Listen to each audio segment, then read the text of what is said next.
Well, good morning, good evening, wherever you are tuning in from. Welcome to the Voices of Sustainability virtual fireside chat series. I'm Julia Piper, and I'm honored to be one of the selection committee members for the Zayed Sustainability Prize in the energy category. The Zayed Sustainability Prize, as you may know, was established in 2008 as a pioneering global award for recognizing organizations and high schools for their sustainable, innovative, and humanitarian solutions. Today, the prize counts 17 years of global impact, and over 400 million people around the world have been benefiting from the winner's solutions. This is across the categories of health, energy, food, water, climate action, and global high schools. Having been in the room when some of these awards were given, it's truly remarkable to see just the the innovation, the emotion, the age range, the diversity of solutions. It's truly a sort of a really powerful prize that's been put together. And today we're going to get to hear from folks who are implementing these solutions, who are on the front lines of making this change happen. So today's episode, our guests will explore the evolving landscape of energy access in Africa and the opportunities ahead in creating inclusive, sustainable energy systems. But first, I would like to introduce our guest speakers here. So we have Angela Homsi, founder of Ignite Energy Access. Hello, Angela. How are you today? Hi, very well. Thank you for having me, Julia. Great. And then Dr. Al-Hamndou Dorsouma, he's the acting director for climate change and green energy growth at the African Development Bank. Hello, doctor. Hey, how are you? Great, great.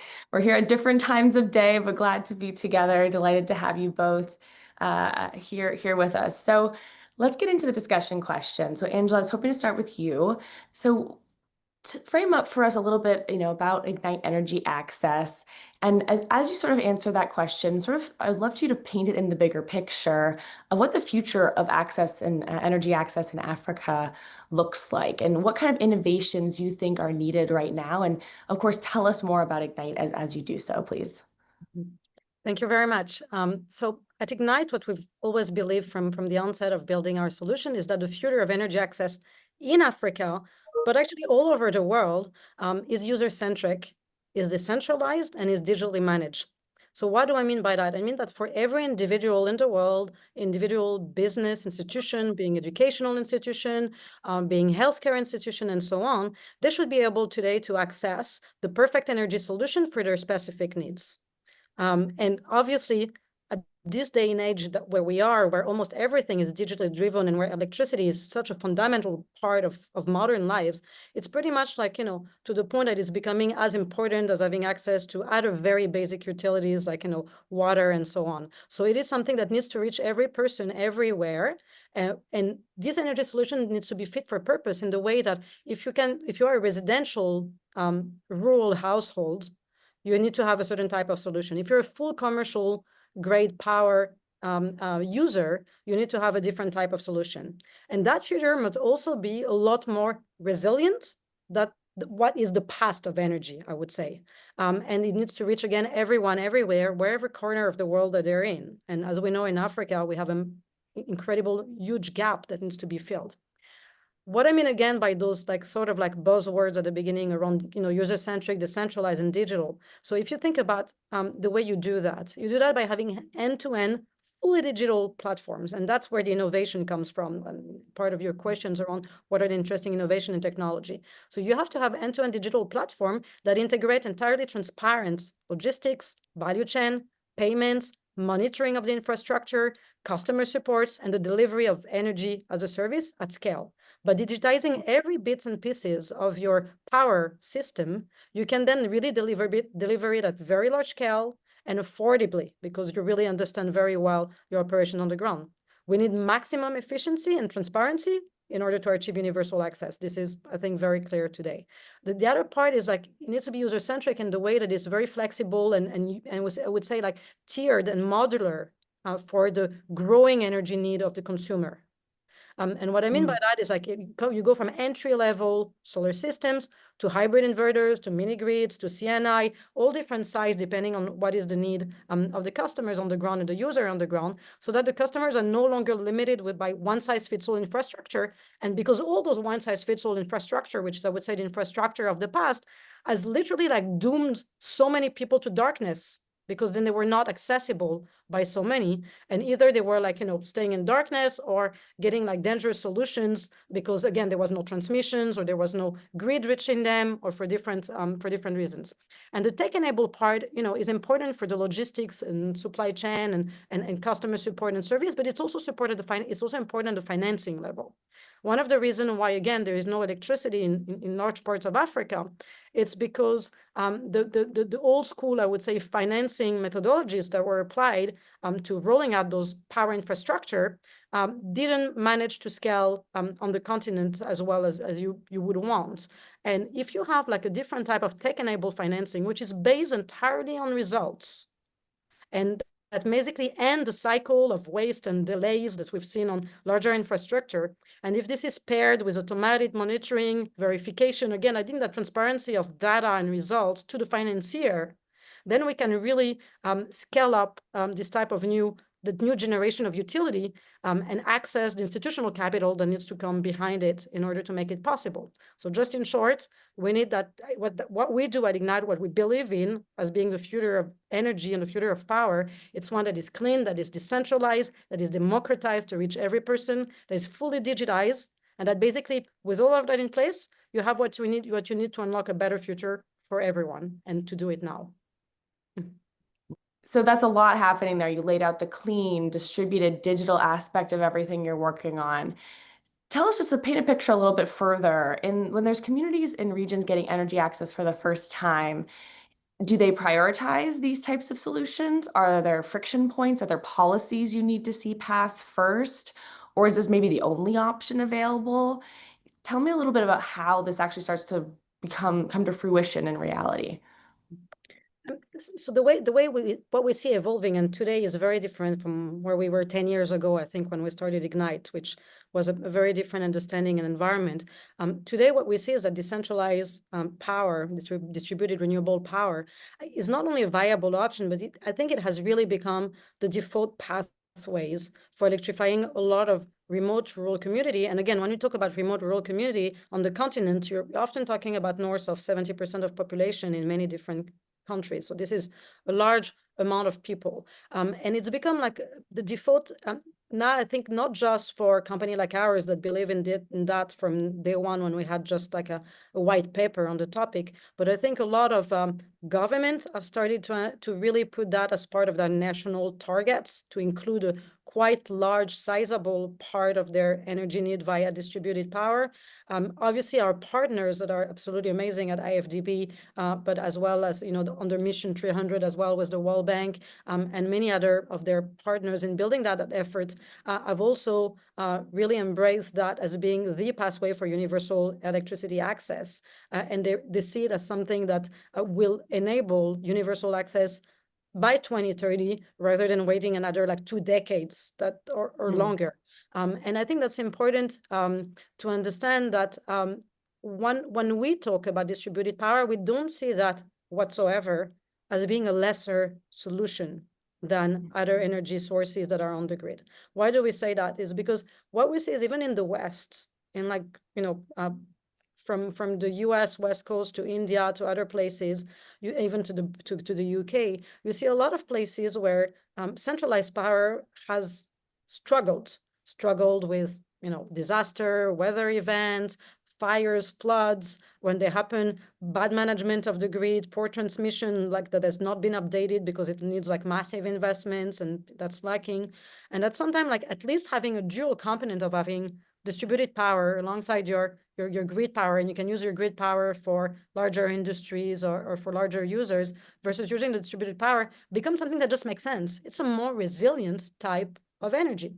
And so initially, when I'm talking 10 years ago, that was an uphill fight to really make the case for that. Now, I'm not going to say that everybody out there is really going with that strategy. And if anything, I think that the main people that are really left to convince of the importance of having a resilient, sustainable, and inclusive way of building a power system and a power infrastructure and enabling economic growth today, not again in 10 or 15 years, the ones that I think are still to be fully convinced as what I call the traditional funders and traditional infrastructure funds. So what we see is with the distributed power, if it's done again at scale digitally with national programs supporting it, with player, again, like supranationals that are behind it. If it's done in a way that is standardized, that is transparent and everything, it is a new age of infrastructure. It is a new age of infrastructure. So infrastructure finance should really catch up on that and be behind it. We start to see what we call new generation infrastructure fund in the US, not yet a lot reaching out to the emerging market world. And I think this is the place where there's still like some work to do to make sure that this becomes something that is embraced by all players. Well, I think you set it up nicely here for Dr. Dorsouma. So let's turn to you now. Thank you again so much for joining us. So Angela sort of laid out the picture of the solutions Ignite Energy is working on, but sort of the broader vision here. Can you tell us a little bit about your role and dive into that sort of question she teed up about getting the capital on board, getting the finances to align, maybe bringing in philanthropic funds as well, and talk about how we can sort of de-risk these types of energy investments and get them actually, deployed in the field. Thank you very much for the question, and also thank you for inviting me in this important discussion. Let me first recognize that blended finance and philanthropic capital play a critical role in de-risking energy investments overall, particularly in Africa. To date, we all recognize that blended finance is a unique tool, especially to unlock investments from philanthropy, but also from other public sources of funds. By combining funds from both public and private sources, blended finance really bring together different stakeholders with different return expectations to deliver measurable climate and environmental outcomes. Despite the importance of this tool, we see that in Africa, blended finance is yet to be fully harnessed as an opportunity, as a tool to de-risk investment, especially in underserved communities and regions in the African markets. Let me just give you an instance. For example, if you have a project to improve education or to build an hospital in a remote area in Africa, there is an opportunity for such a project to include a component on installing solar panels in the school or in the hospital, on the roofs of the hospital. In my view, such a project really can gain interest from philanthropy. As you know, they are really interested in social sectors like education and health. And this philanthropy could provide a seed funding to kickstart the project, to build the school or the hospital. But then the government could also come in with an in-kind contribution, like providing the land for building the school or the hospital. That's their own contribution. And by doing so, you also create an opportunity for a development bank or a development finance institution to come in with a guarantee, for instance, to mitigate the risk associated with the project.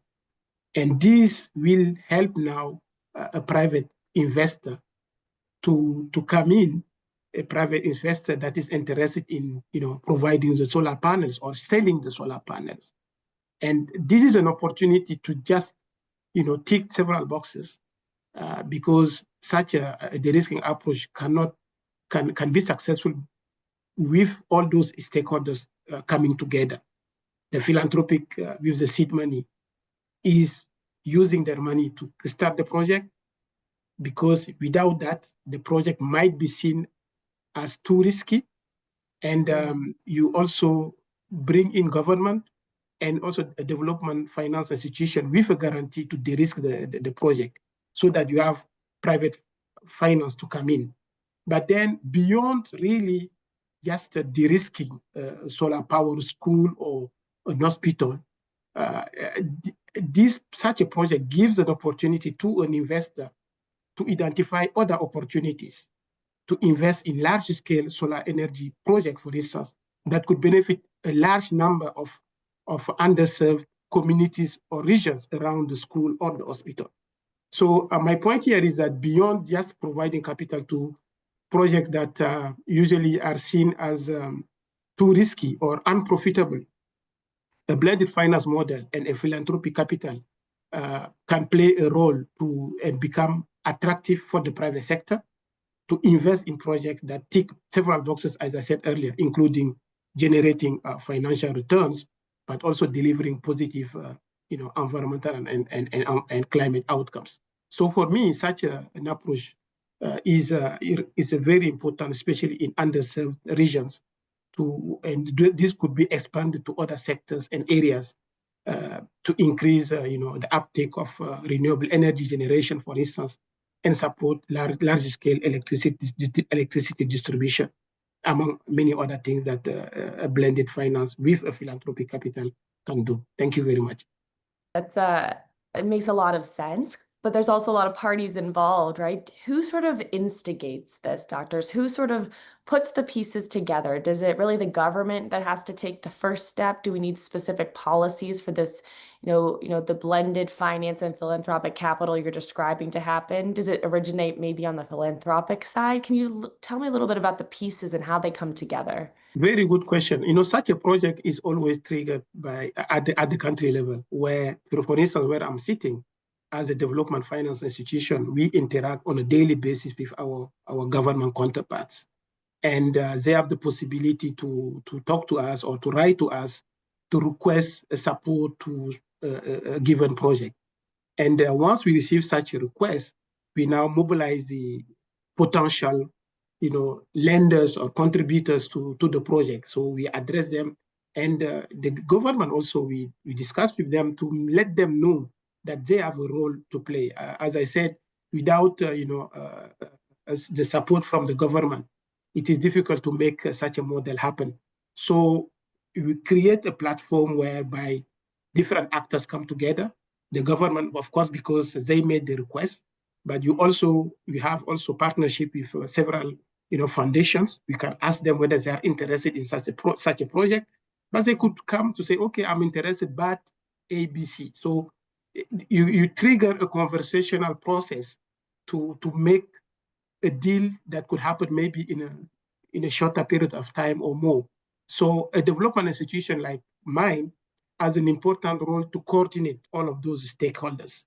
And the government also has a role to play, because if we agree on making the project happen, we may have to go to the field and assess the opportunities there, and also discuss with the government on their roles, their responsibilities, and how the project implementation will be handled on the ground. So a development institution, being part of it, will be playing that critical role of coordinating the different stakeholders. But the government also can, if you have government with significant capacity, there are in the countries what they call the development finance working group.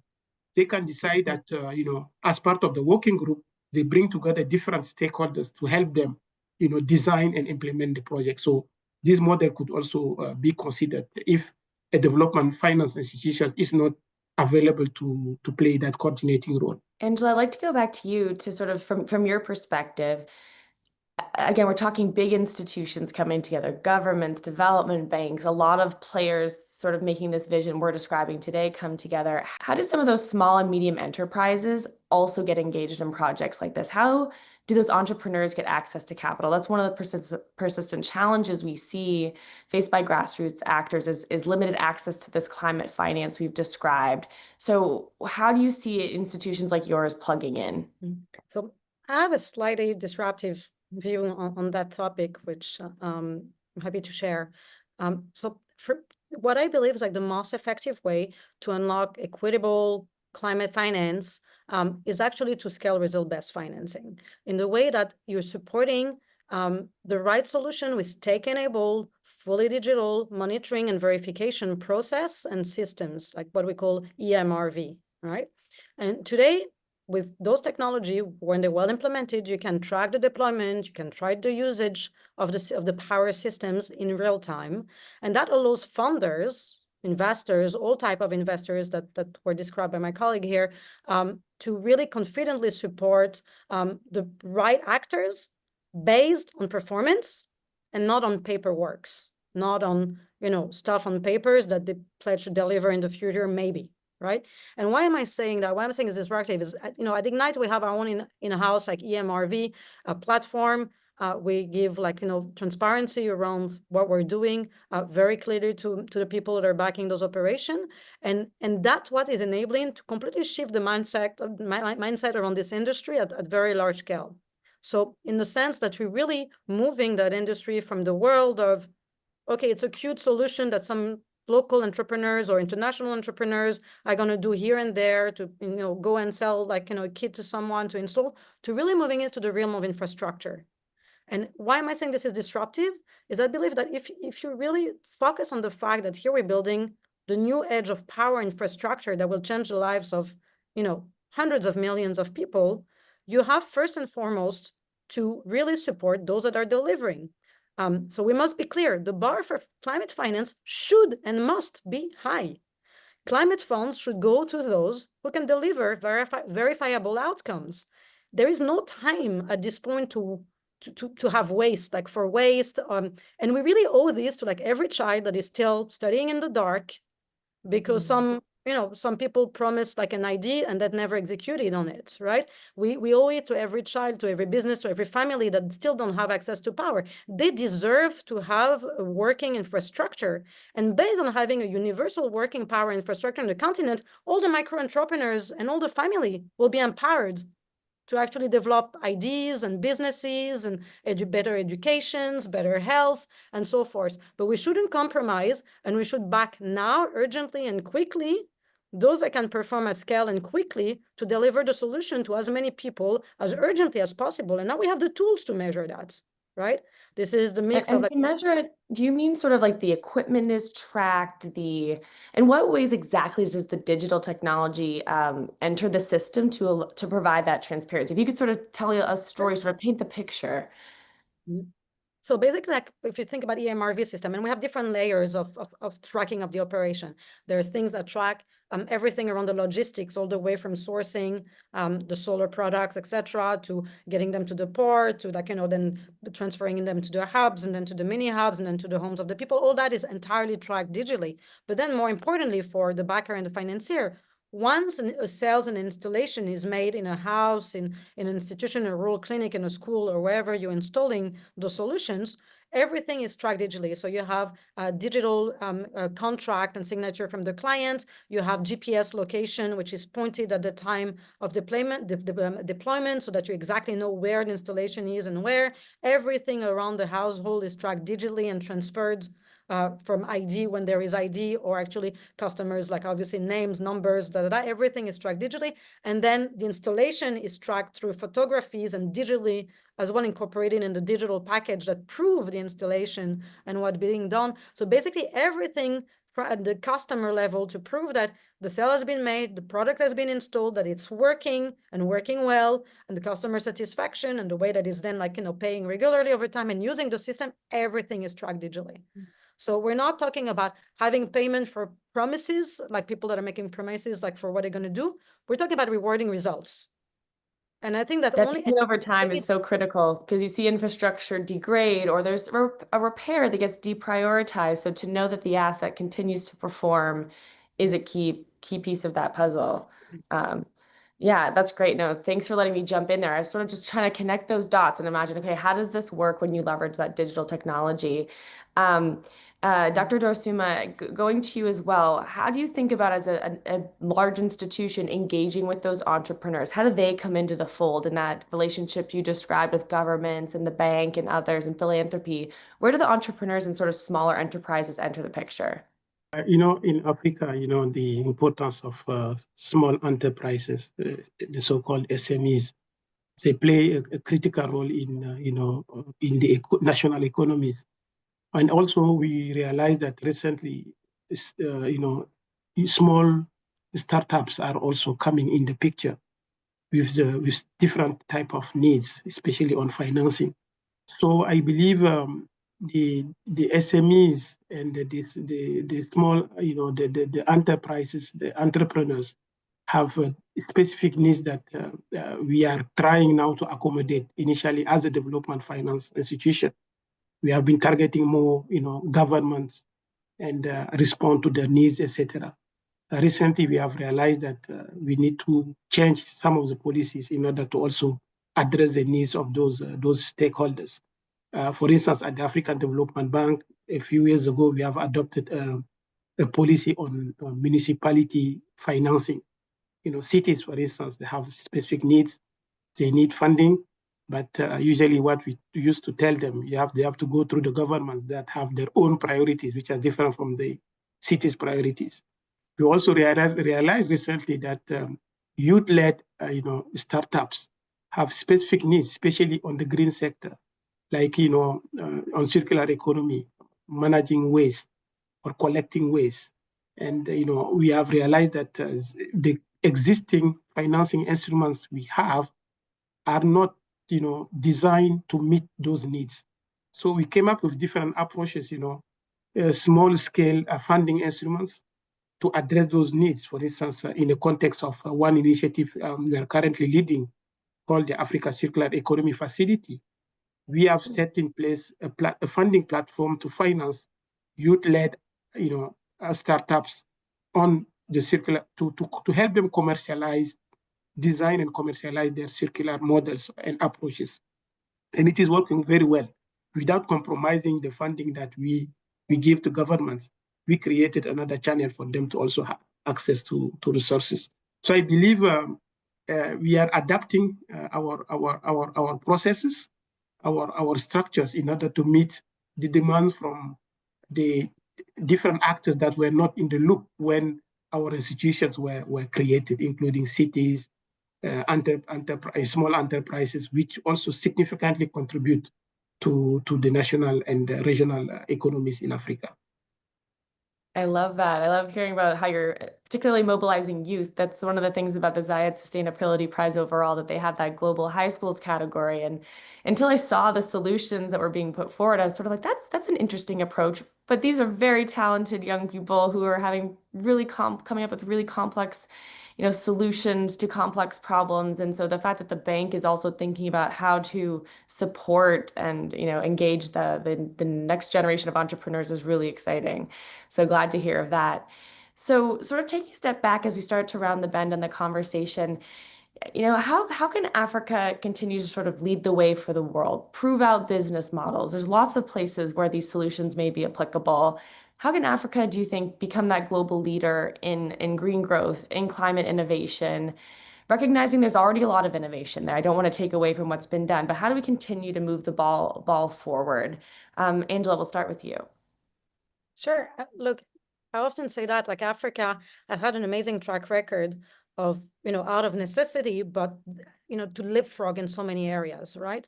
It leapfrog like on the mobile phone telephony, like it leapfrog on the finance side with like, going to wallets and digital banking and all these different ways to bypass basically the lack of infrastructure. But when you look at the infrastructure of the West, it's rooted in like, 100 years ago technologies. This is old technology. It's inefficient. It's dirty very often, polluting. I mean, there's a lot of people. So here, Africa, again, has a key opportunity, a golden opportunity to really leapfrog, to deal with their infrastructure gap and not to build a whole energy infrastructure, which is way better and way superior. And that provide like basically an energy and economic future that is grounded in more resilient, more sustainable systems and a more affordable one, which is very important. And I think on top of that, once it leapfrog on the power energy system, the way I see it is like power is the baseline for so many other things, right?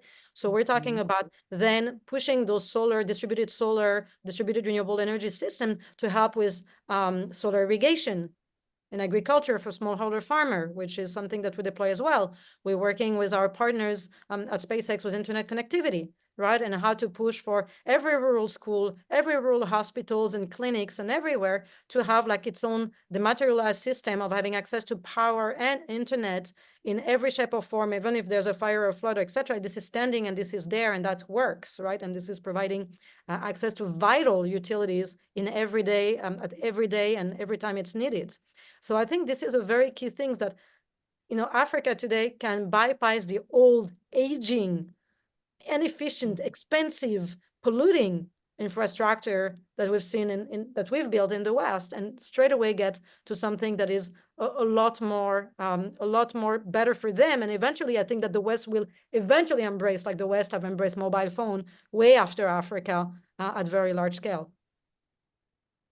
Dr. Dorsouma, how do you think about this question of Africa leading on climate innovation?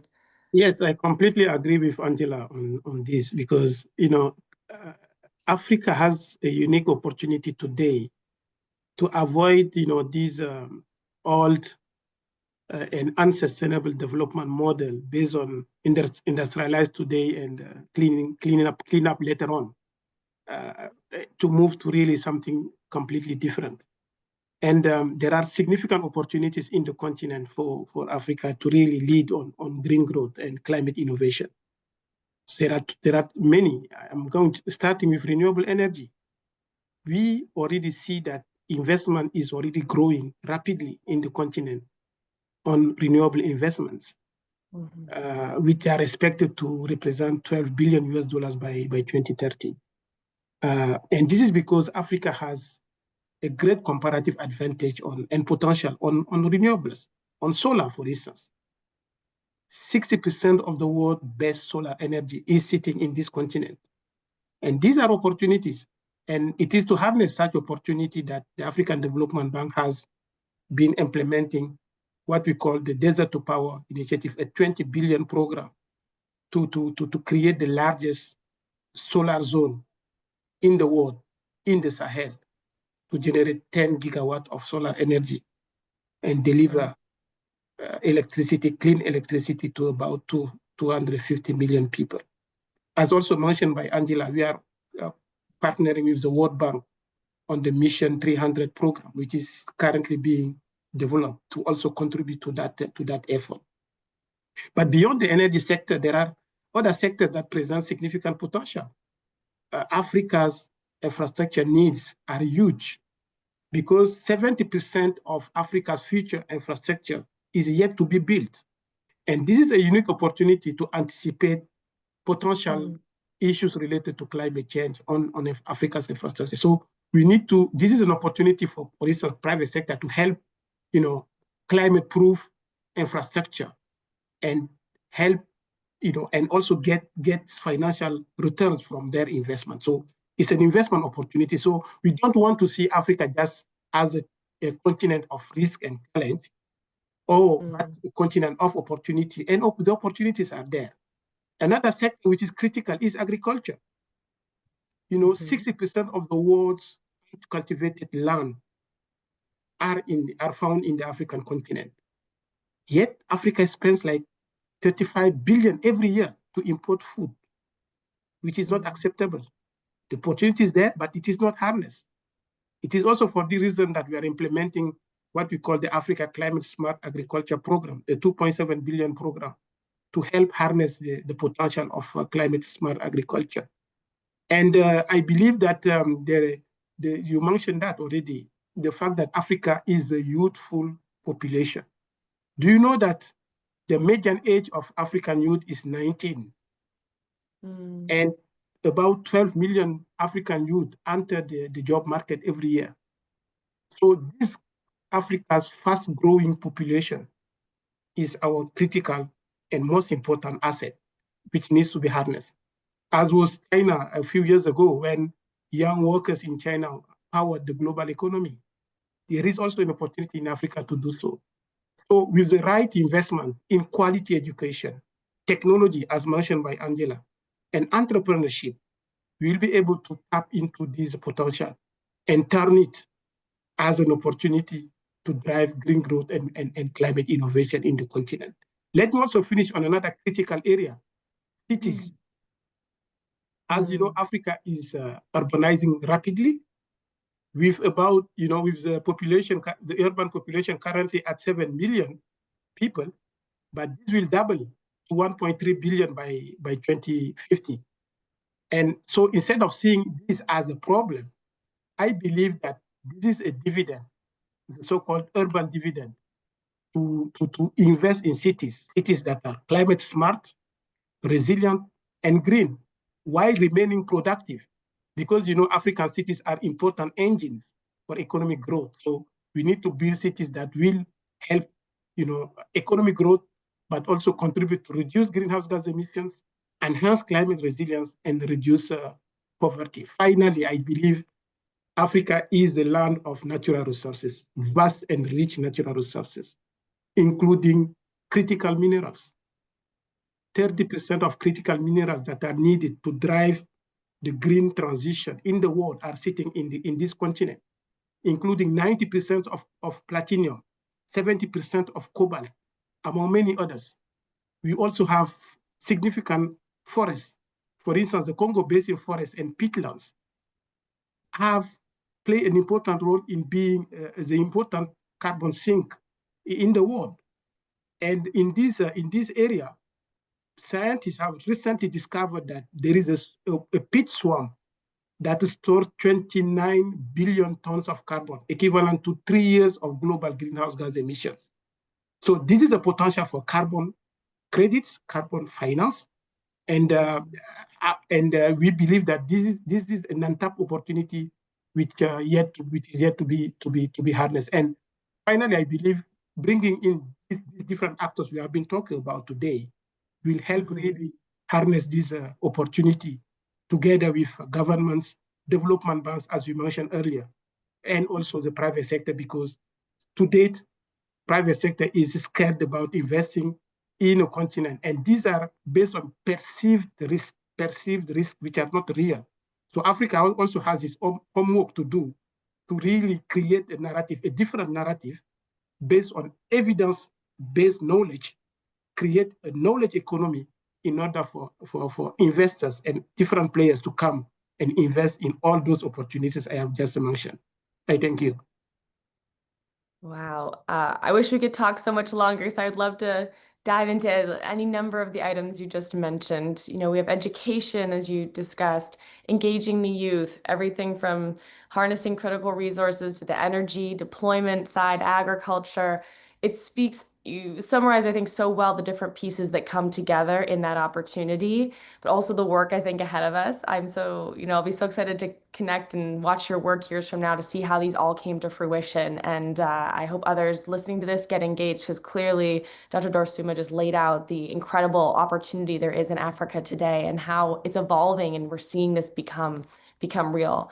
To round out, I'd love to have just a one-sentence answer from each of you. If you had to summarize it just briefly, what would be the most effective way for Africa to build its energy future? What is the most effective way for Africa to build its energy future? One sentence. Angela, we'll put you on the hot seat first. Sure. Look, we're building the next generation of utility. The utility that is fully decentralized, democratized, dematerialized, and digital. And we're building it now to deliver energy infrastructure to every community in every corner of the continent.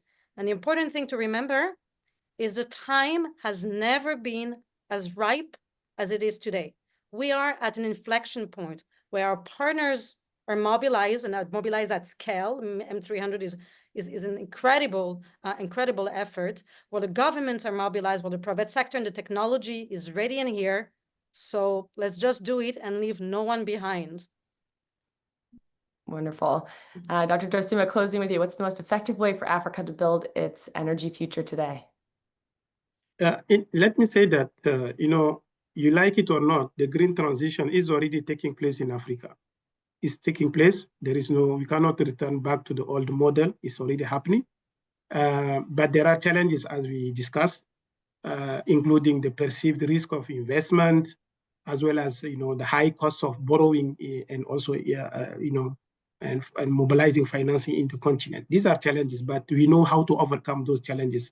Development institutions, finance institutions are there to help, overcome those challenges. But beyond the challenges, as I mentioned, there are significant opportunities, and we need financing. Financing is critical, but also it's not sufficient. Only financing is not efficient. So Angela spoke about technology. I think in the climate jargon, we talk about the means of implementation. If you want to implement climate action or green investment, you need three things: financing, technology, and capacity. I believe that if we are able to mobilize those three means of implementation, we can make significant progress in making the renewable energy as a critical part of the Africa's energy future moving forward. Thank you. Well, thank you both so much. I think conversation is maybe one of those other elements here. And so really appreciate you both sharing your insights, sharing them with the audience. So thank you all who are watching for tuning in. I hope you learned something new. I hope this mobilizes you in your work. If you want to watch the whole episode, this entire session, it will be posted on the Zayed Sustainability Prize YouTube channel. Please go check it out there. Thank you again to Angela, Dr. Dorsouma. I'm Julia Piper, and thank you again to the Zayed Sustainability Prize for having this conversation.